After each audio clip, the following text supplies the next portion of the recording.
Kawangba has the call.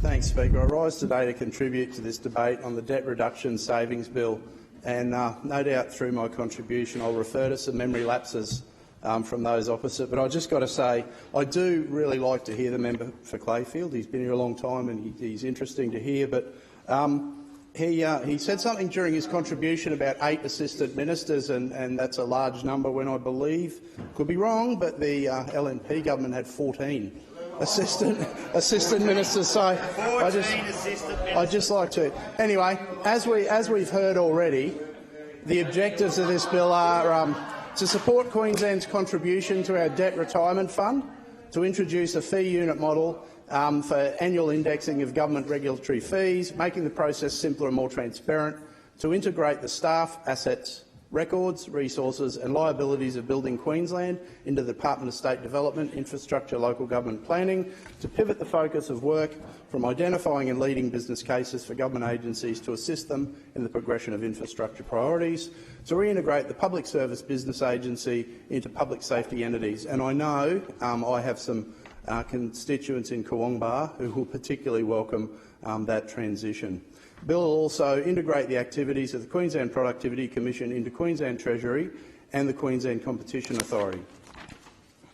Change the government structure, the National Injury Insurance Agency Queensland, a no-fault scheme providing lifetime treatment, care and support to those who sustain eligible serious personal injuries in a motor vehicle accident in Queensland.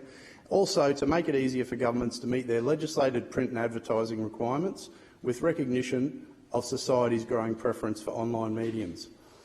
In summary, this bill introduces changes to existing machinery of government arrangements that will increase efficiency to help pay down debt and save money. Because, Speaker, unlike the federal LNP government, a government about to hit $1 trillion in debt, Queensland is committed to paying down our debt in a fast and responsible way. And we'll do it without introducing new taxes and, more importantly, without cutting frontline services, two areas we know the LNP has form in.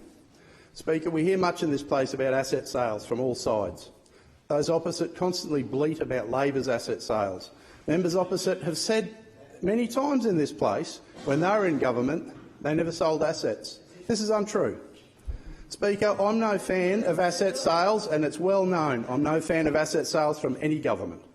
And I just want to put on the record again, the LNP Newman government did sell assets. We all know they did. They can say they didn't till they're blue in the face, but, Speaker, facts are facts, and the proof's right here. I intend to table this document,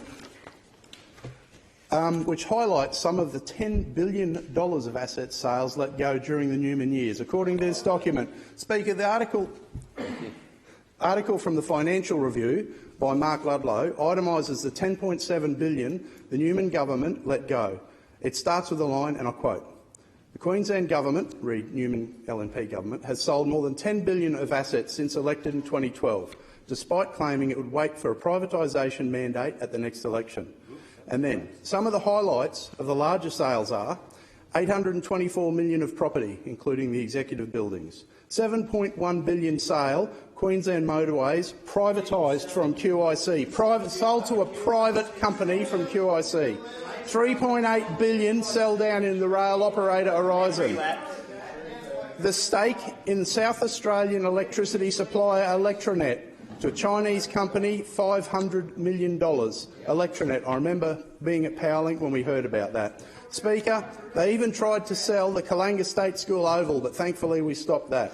They then planned to sell another $30 billion if they won the 2015 election, and they spent upwards of $70 million trying to tell us it was the right thing to do under their failed Strong Choices plan. Thank goodness they didn't win, Speaker. But now, with Campbell Newman back in the leadership team of the party, the sky will be the limit for him, Speaker. Members through the chair. Buckle up, put your helmet on and wait for the sale announcements. Speaker, we've heard much about how the cuts, the LNP, were so brutal to Queenslanders.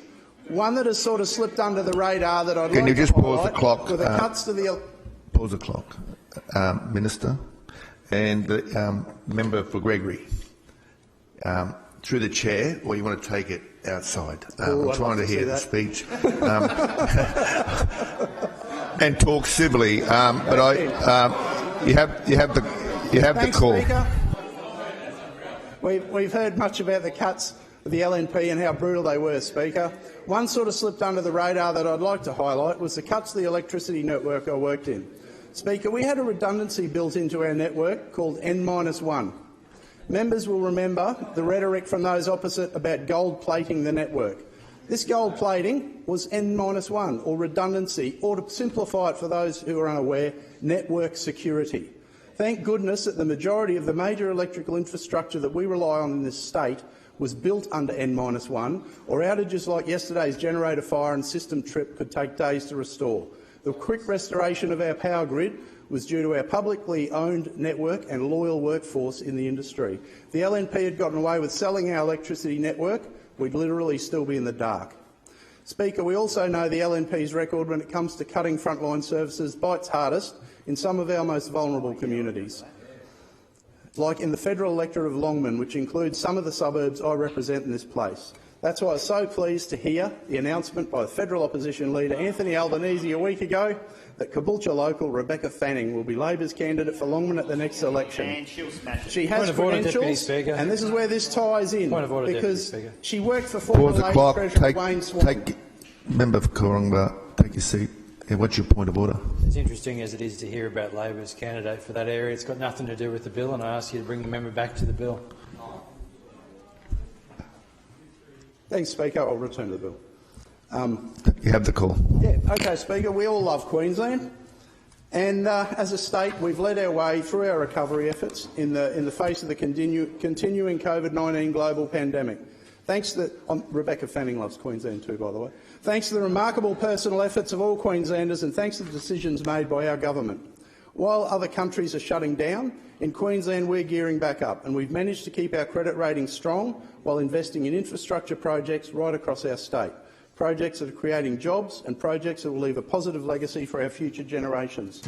I've gone through many times the projects in Kawongbar that we are delivering, the Dakaban Station accessibility upgrade, on track to be finished this year, thanks to savings we've made. Petrie intersection upgrade works in full swing, so the long-time traffic bottleneck that is the roundabout will soon be a thing of the past. The Bruce Highway upgrade at Deception Bay New Settlement Road, a project that our state government fought hard to deliver after the LNP government scrapped and pushed back, took it out of Q-Trip, its funding under Campbell Newman. Local sporting facility upgrades, including new change rooms recently opened at the home of the mighty Pine Rivers Bears, Matheson Park in Petrie. Works for Queensland upgrade at Narangba Rangers footy ground.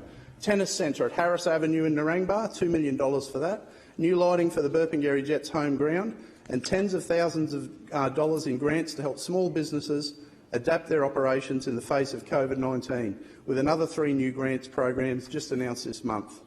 In addition, our government's delivering $400 million redevelopment of Caboolture Hospital, investing more to catch up on elective surgeries paused by COVID-19, and providing exciting new tourism initiatives to help the sector get back on its feet in our area. These are the services that Queenslanders want. These are the services we need as we continue investing in the recovery from the impacts of COVID-19. So, like any household or business must do when they encounter a change in financial circumstances, we have reviewed the state's balance sheet, made savings where we can. We have a target to achieve $3 billion in savings over the next 4 years. This bill will put some of those savings, around $3 million in direct savings per year, into place. And I echo the words of the Treasurer when he introduced this bill: every dollar matters, and it does.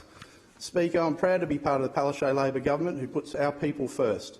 We've taken tough decisions to keep Queenslanders safe, and thanks to our fantastic recovery, domestic activity, employment numbers have rebounded across Queensland. This is good news for our government, good news for Queenslanders.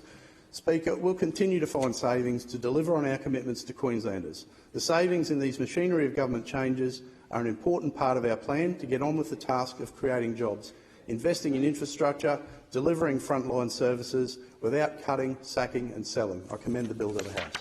Speaker. Member for